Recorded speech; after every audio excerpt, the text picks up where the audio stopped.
நாசிரை தாசனத்துக்கு முந்தின நாள் ஐக்கிய விருந்து நடக்கும். அதில் போய் சாப்பிட்லாம் அப்படின்னு போனோம். எப்பயும் போல் ஆலயம் அழகாக இருந்தது. எல்லார் கூடயும் நாங்கள் போய் விருந்து நடக்கிற இடத்துல போய் உட்கார்ந்தோம். அவ்வளோ பேர் உட்காந்துருந்தாங்க. நான் இது வரைக்கும் ஐக்கிய விருந்துக்கு வந்ததில்லை. அதனால் மெனு என்னென்னு பார்க்கலான்ட்டு ஒவ்வொரு இடமா போய் பார்த்தேன். தண்ணியிலேருந்து எல்லாமே தயாராகவே வச்சுருந்தாங்க. சாம்பார், ரசம், மோர், சாதம் அப்படின்ட்டு. சரி, அப்படியே அங்கேருந்து ஒரு சுற்று போட்டு இடம் கிடைக்குதான்னு பார்க்குறதுக்காக வந்தேன். இடம் கிடைக்கிறது கொஞ்சம் கஷ்டமாக தான் இருந்தது. இருந்தாலும் எப்படியோ ஒரு இடத்த கண்டுபிடிச்சி போய் அதில் உட்காந்துட்டோம். அவியல் பார்த்திங்களா, சாப்பிட்றதுக்கு ரொம்பவே ருசியாக இருக்கும்.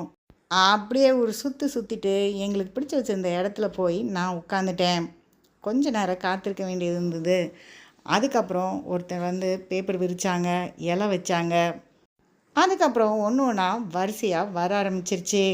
தண்ணி வச்சாங்க, இலையை கழுவிட்டு காத்திருந்தோம். அவியல் வச்சாங்க. அதுக்கப்புறம் அவியலை அப்படியே சாப்பிட்டுட்டே இருக்கும்போது அடுத்து சாதம் வந்தது. சாதத்தை தேவையான அளவு மட்டும் நான் வாங்கிட்டேன். அதுக்கப்புறம் மட்டன் வந்தது. மட்டன் வந்தவுடனே அதை சாப்பிட ஆரம்பித்தோம். சாம்பார் வந்தவுடனே மட்டனையும் சாம்பாரையும் சேர்த்து சாப்பிடும்போது அது ஒரு தனி சுவையை கொடுத்துச்சு. நல்லா சாப்பிட்டாச்சு. கடைசி வாயோட சுவையே தனிதான். அதுக்கப்புறம் கையை கழுவிட்டு வந்தாச்சு.